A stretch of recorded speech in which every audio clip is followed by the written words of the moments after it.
That should be good. So I'm just going to stand over there again. Okay, so let's start off with tuning. Okay. So I see you got your viola up. Yep. Let me just see the position you're holding it again. Okay. Yep, it looks good. Nice job. Your elbow's nice and bent. You don't have a pancake wrist. And it looks like it's at a good angle. So let's just start off with tuning. And here's my A.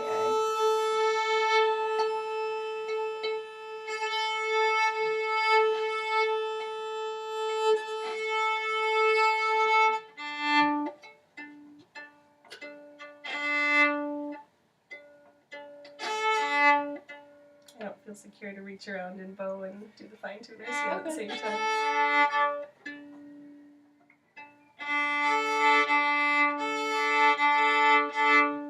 Pretty close. Try playing them together and see if you can hear the perfect fit.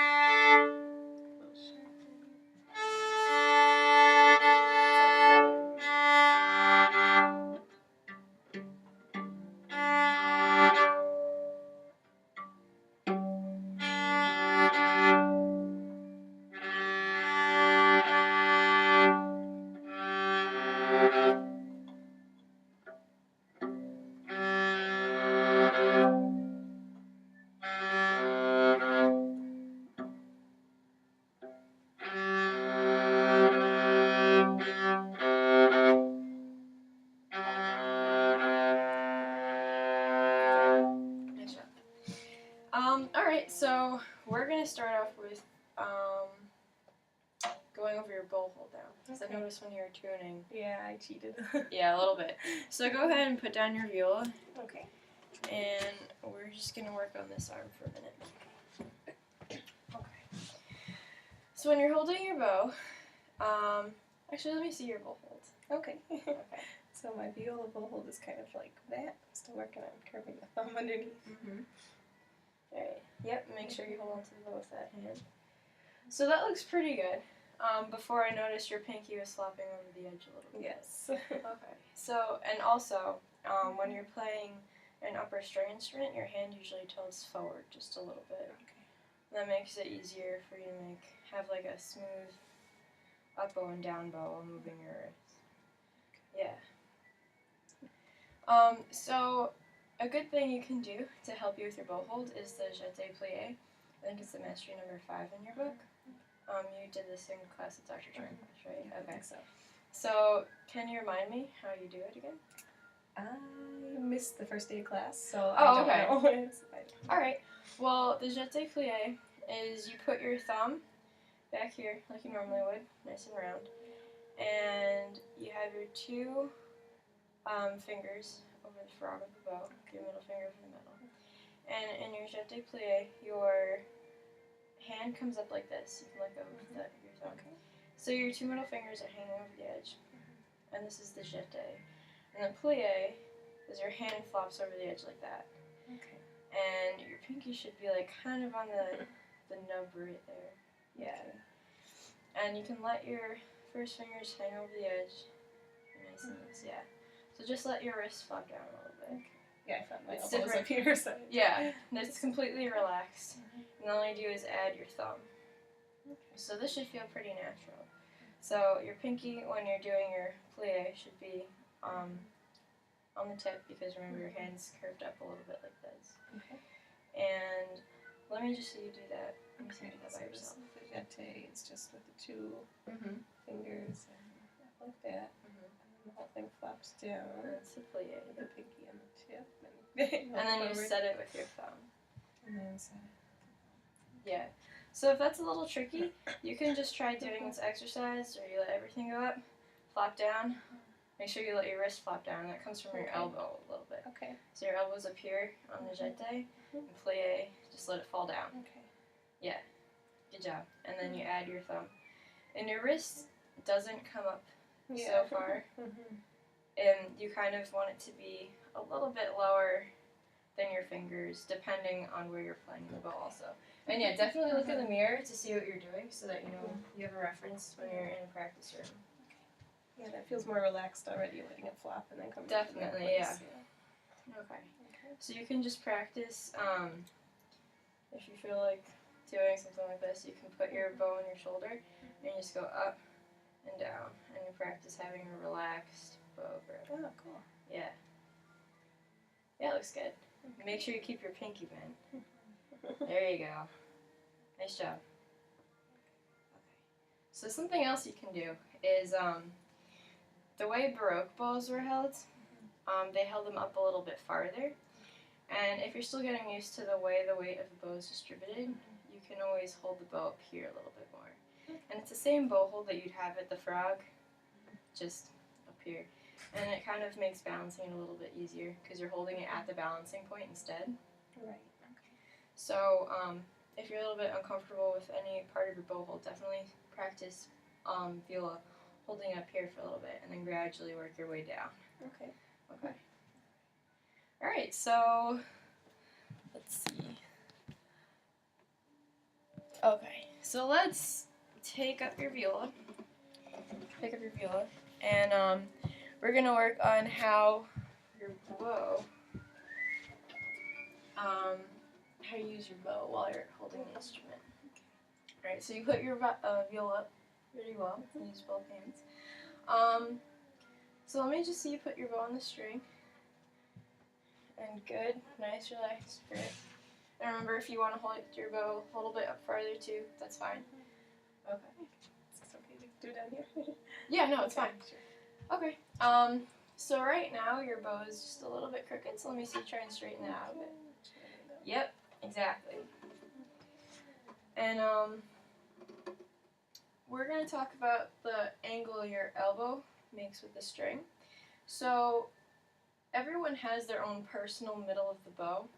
Like the middle of the bow doesn't just mean like the middle of the bow. You have your own personal middle, your personal frog, and your personal tip.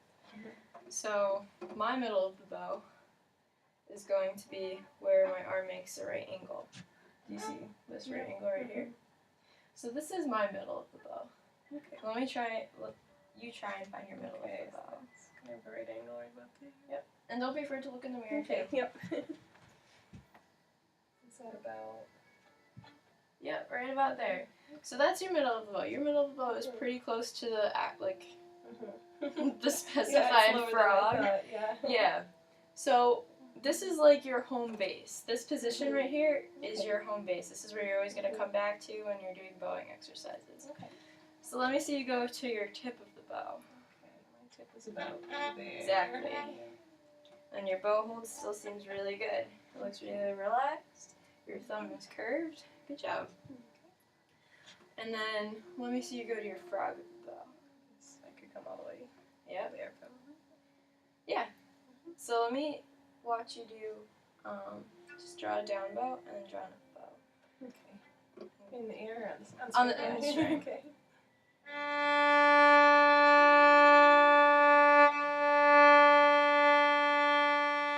Good. That was really good. You had, your bow hold was nice and relaxed. One thing I noticed is that you're keeping your wrist kind of locked. So don't be afraid to really let the wrist curve down and then bend back up. What do you mean at the tip, kind of? Yeah, when you're making a down bow, your wrist drops a little bit. And then when you're doing an up bow, it comes up. So that's what I want to do. Yeah. Okay. Try doing that. So. Wrist drops down. Make it up. Yep. And your wrist comes up a little bit. Yeah. Okay.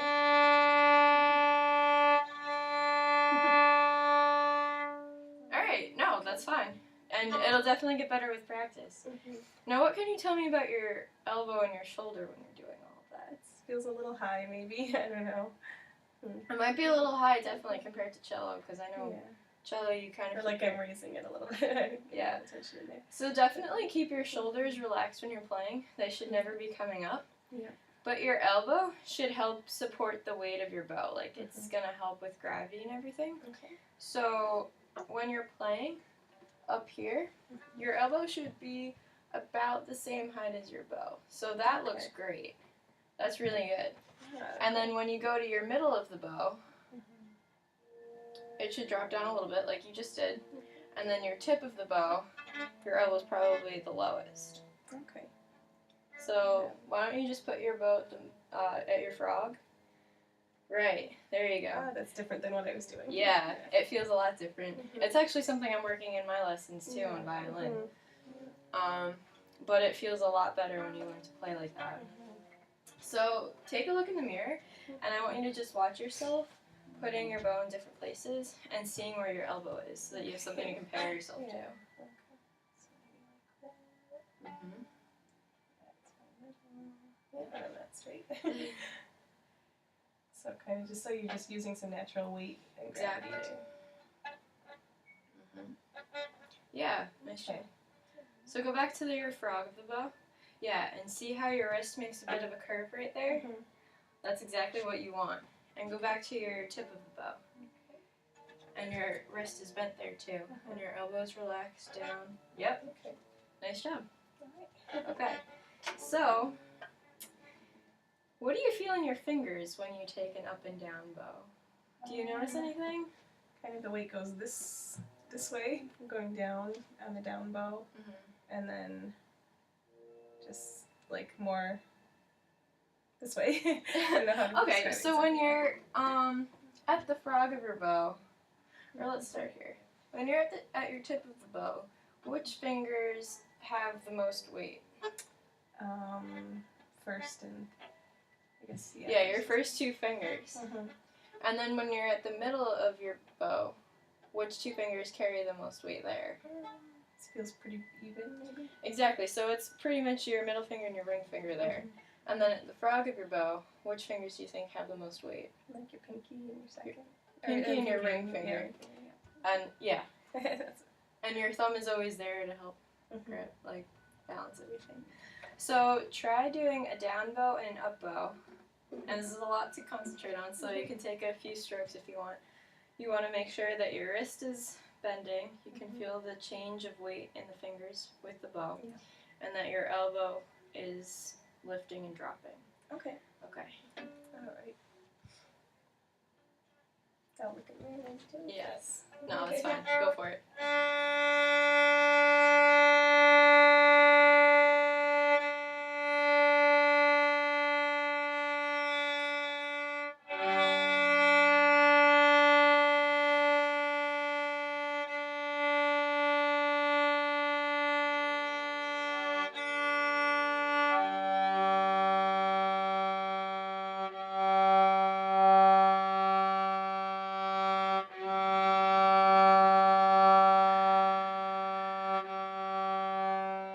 So you're discovering something here when you're playing. When you play on the lower strings, what has to happen to your elbow? The whole thing has to come up. Yeah, the whole thing has to like elevate itself. And same when you're playing on the C string. So on the C string, when you're at the frog, your elbow's going to be about here. Okay. And then on the G string, it might be a little bit lower. And a little bit lower on your D string. And it's going to be the lowest on your A string, but you don't want to have a chicken arm either. Okay. Okay. So why don't you just try switching your elbow degrees at each of the different strings. Okay.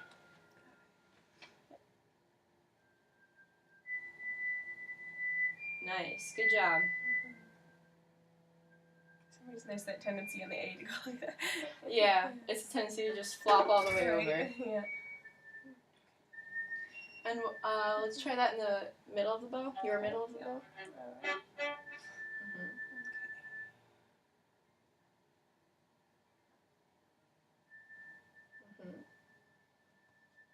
And then try that at your tip of the bow.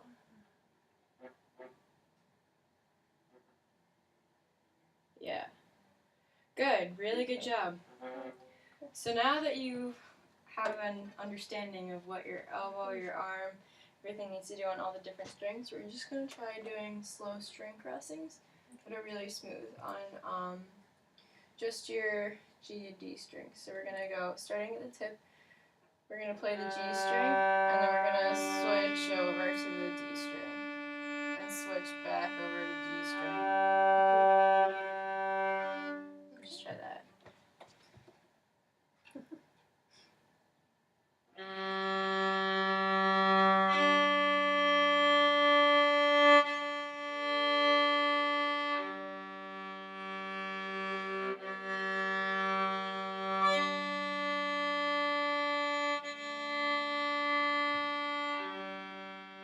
that last one was very smooth. It was really good.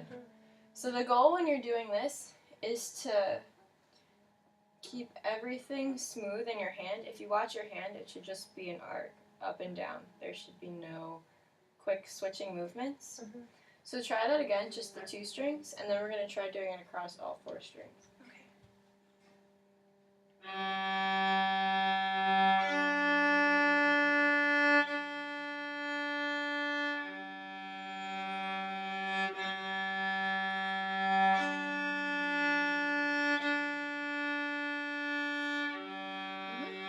And when you're doing this, try watching your hand instead of the strings. I know it's easy and like nice to watch the strings so you know where your bow's going, but you just need to be able to trust your hand to make smooth movements. So try it again, looking at your bow hand this time. Alright.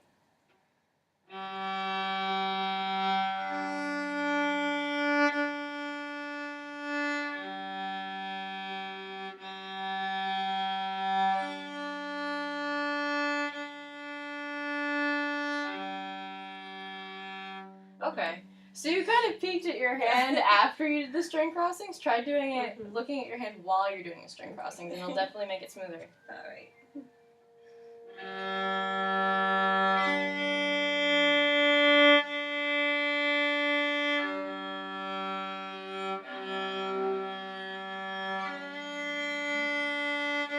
Think of an arc.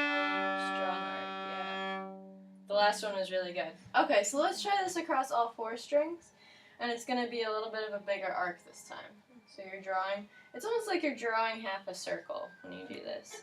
You're just going to be doing this with your hand. So it's going to be C, G, G, A.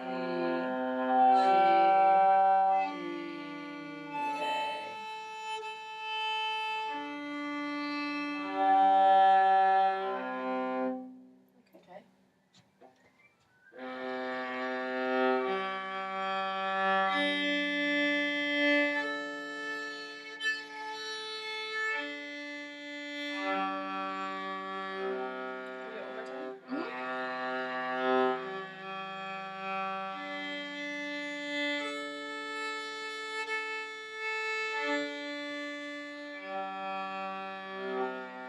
That was pretty good. It's still a little wobbly, so what we're going to try doing is play double stop in between each string crossing. So it's going to be C, C and G, G, G and D, D, D and A, and the same going back. Okay. So just try that slowly. Sure. And slow bows, because this might take a while. Yeah, sure.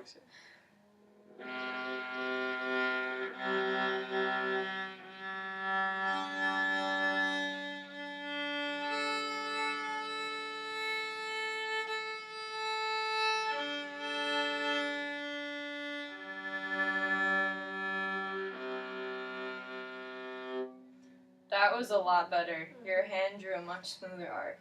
Okay. So that's definitely something to practice. It'll get your bow hand really conditioned to the way that it has to move on the viola as opposed to cello. Right. Because they're a little bit different. Okay, let me just see how much more time we have.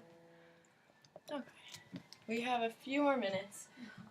You said you had a little bit of trouble with the C scale, or was it like D? the D scale. Okay. On the C and G strings, just reaching up for that second and third finger. I'm having a lot of trouble Okay. finding a hand position where I can play it in tune.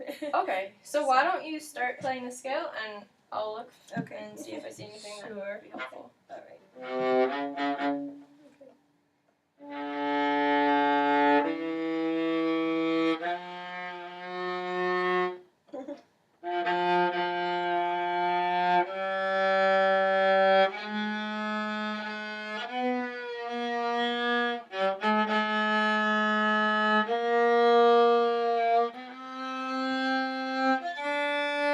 Okay. I think I see what the problem is Third here. finger. Yeah. What's the difference between a wrist that looks like this and a wrist that looks like this? Yeah. But really, It's what's the difference? Hyperextended. Yeah, this is hyperextended, and you can't move. Yeah. You can't reach anything. Right. Okay. So why don't you just try, like, doing this with your wrist, keeping it nice and loose. Yeah. Right, and then when you play a scale, you might start more in like this squared off position, but you might want to move around for your second and third finger so that you can bring your elbow slightly under, which I saw you were doing, to get your second and third finger in tune. So why don't you try that again? Just do it on the C string, so I can see what's going on. Yeah.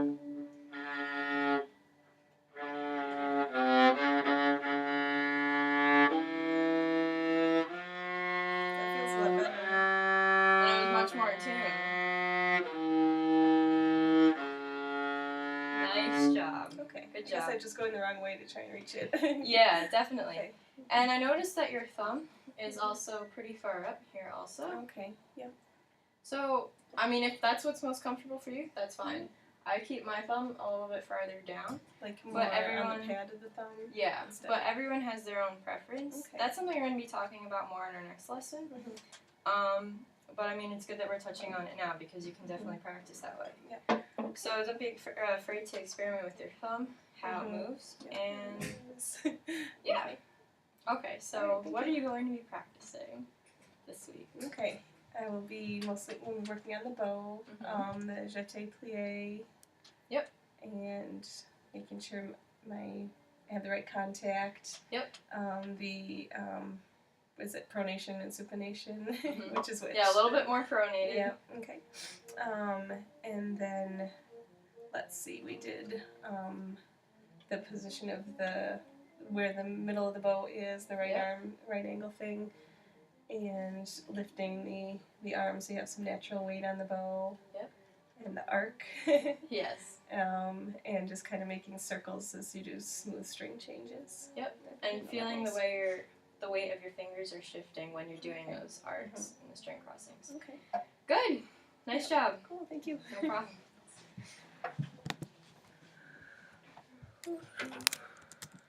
Yeah, that was helpful. Thank you. Yeah, no problem. I'm glad I could help. I try. I haven't gotten up to lesson plans yet in PME. Yeah. So I'm like trying to figure out something that works.